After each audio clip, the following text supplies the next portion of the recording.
اللهم صل على سيدنا ومولانا محمد وعلى آل سيدنا ومولانا محمد وبارك وسلم عليه. أعوذ بالله من الشيطان الرجيم. بسم الله الرحمن الرحيم. قل يا أيها الكافرون لا أعبد ما تعبدون ولا أنتم عابدون ما أعبد ولا أنا عابد ما عبدتم ولا أنتم عابدون ما أعبد لكم دينكم ولي دين. صدق الله مولانا العظيم وبلغنا رسوله النبي الأمي الأمين الكريم ونحن على ذلك لمن الشاهدين والشاكرين والحمد لله رب العالمين. السلام علیکم ورحمۃ اللہ تعالی وبرکاتہ۔ یہ سورت کا نمبر 109 ہے۔ یہ سورہ الکافرون مکی صورت ہے باتفاق جمہور مفسرین کرام، اور اس صورت کے اندر جو ہے وضاحت کے ساتھ اسلام کا پیغام ایک ایسے ماحول میں کہ جب بظاہر اسلام اور مسلمان کمزور تھے، وہاں وداؤٹ اینی کمپرومائز اسلام کا جو حقیقی پیغام ہے اس کو بیان کیا گیا۔ اور یہ وجہ ہے کہ یہ صورت حضور پاک صلی اللہ علیہ وسلم کو بھی بہت پسند تھی کہ آپ سے یہ مروی ہے کہ آپ فجر کی دو سنتیں جو پڑھتے تھے فرض سے پہلے، اس میں پہلی رکعت میں سورہ الکافرون اور دوسرے میں سورہ اخلاص، اور ایک دوسری روایت میں ہے کہ فجر مغرب کی جو دو سنتیں ہیں فرض کے بعد، اس میں بھی حضور پاک صلی اللہ علیہ وسلم سورہ الکافرون اور سورہ الاخلاص پڑھتے تھے۔ تو یہ ایک لحاظ سے سنت ہے کہ ان دونوں نمازوں میں جو ہے سورہ الکافرون اور سورہ الاخلاص پڑھی جائے۔ اور ایک تیسری بات کہ جب آپ تحیت الوضو یا تحیت المسجد پڑھتے ہیں تو اس میں بھی ریکمینڈڈ یہی کیا گیا ہے کہ ان دو صورتوں کو پڑھا جائے۔ اس کی ایک دوسری وجہ یہ ہے کہ حضور پاک صلی اللہ علیہ وسلم نے سورہ اخلاص کو 1/3 آف دا قرآن قرار دیا اور سورہ کافرون کو 1/4۔ تو یعنی دونوں کو ملنے سے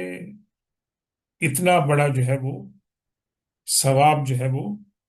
عطا ہوتا ہے۔ اور تیسری وجہ یہ ہے امام طبرانی کی روایت میں کہ حضور پاک صلی اللہ علیہ وسلم خود بھی اور آپ نے صحابہ کرام کو، خاص طور پر ایک صحابی حضرت حارث بن جبلہ رضی اللہ تعالیٰ نے پوچھا کہ یا رسول اللہ، میں جب سوتا ہوں نیند سونے کے لیے رات کو، تو آپ مجھے کون سی صورت جو ہے پڑھنے کی تلقین فرماتے ہیں؟ تو آپ نے فرمایا کہ آپ رات کو جب سوئیں تو آپ سورہ الکافرون پڑھیں، اس کی برکت سے اللہ تعالیٰ آپ کو شرک سے برات عطا فرمائے گا۔ اور ایک دوسری روایت ہے کہ ایک صحابی نے حضور پاک صلی اللہ علیہ وسلم سے، حضرت جبیر بن موطن رضی اللہ تعالیٰ عنہ نے اللہ کے رسول صلی اللہ علیہ وسلم سے پوچھا کہ یا رسول اللہ، میں جس سفر میں جاتا ہوں تو مجھے آپ بتائیں کہ میں سفر میں کیا پڑھوں کہ میرے حالات جو ہیں وہ بہتر ہوں۔ تو اللہ کے رسول صلی اللہ علیہ وسلم نے فرمایا کہ آپ سفر میں جب ہوں تو قرآن کی آخری جو 5 صورتیں ہیں ان کی آپ تلاوت کریں۔ تو یہ جو آخری صورتیں ہیں یہ یہاں سے شروع ہوتی ہیں، مطلب ہے کہ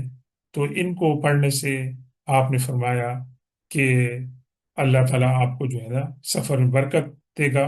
اور وہ ہے سورۃ کافرون، سورۃ النصر، سورۃ الاخلاص، سورۃ الفلق اور سورۃ الناس جو ہے،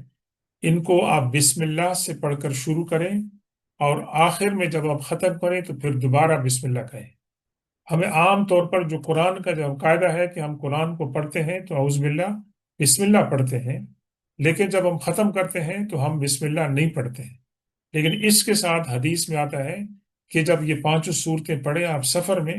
تو بسم اللہ شروع میں پڑھیں ہر صورت کے ساتھ، اور پھر آخر میں پھر جو ہے آپ بسم اللہ جو ہے پڑھیں۔ تو یہ بارگاہ ایک اللہ کے رسول صلی اللہ علیہ وسلم کی طرف سے وہ تھی۔ اب اس کا بھی شان نزول ہے۔ شان نزول جو عام طور پر مشہور ہے آ، کہ کفار قریش نے حضور پاک صلی اللہ علیہ وسلم کے ساتھ کیا جب انہوں نے ڈیل کی تو ہر طرح کی کوششیں انہوں نے کر لی کہ نعوذ باللہ اسلام جو ہے اس کو ناکامی ہو جائے، اور کوئی ایسی بات ہو جائے کہ بھئی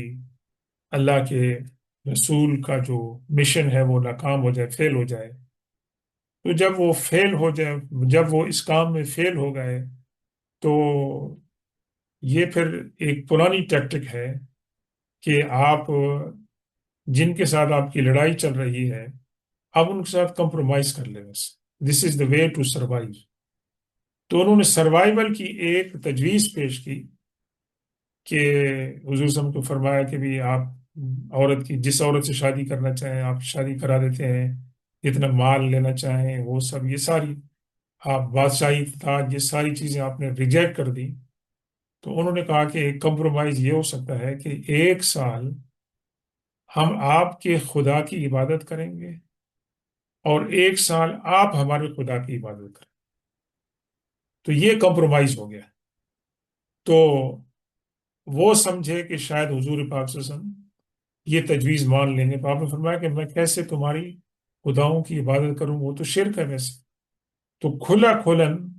یہ قرآن پاک کے اندر قل یا ایھا الکافرون، دیکھیں مکے کی دور کے اندر کہ جب مسلمان پرسیکیوشن کے اندر ہے، اللہ کے رسول کو اللہ صلی اللہ علیہ وسلم فرما رہا ہے کہ آپ کہہ دیں کھلم کھلا، اے وہ لوگ کہ جو کفر انہوں نے اختیار کیا ہے، میری دعوت کو ریجیکٹ کیا ہے، لا اعبد ما تعبدون، میں ان چیزوں کی عبادت نہیں کرتا ہوں جن چیزوں کی تم عبادت کرتے ہو۔ یہ بات تو کلیئر ہو گئی ہے۔ اللہ کے رسول صلی اللہ علیہ وسلم نے اگر نہ بھی قرآن میں آتا تو یہ بات ہو رہی تھی۔ پھر فرمایا وَلَا أَنْتُمْ عَابِدُونَ مَا أَعْبُدُ and you are not going to worship what I'm worship،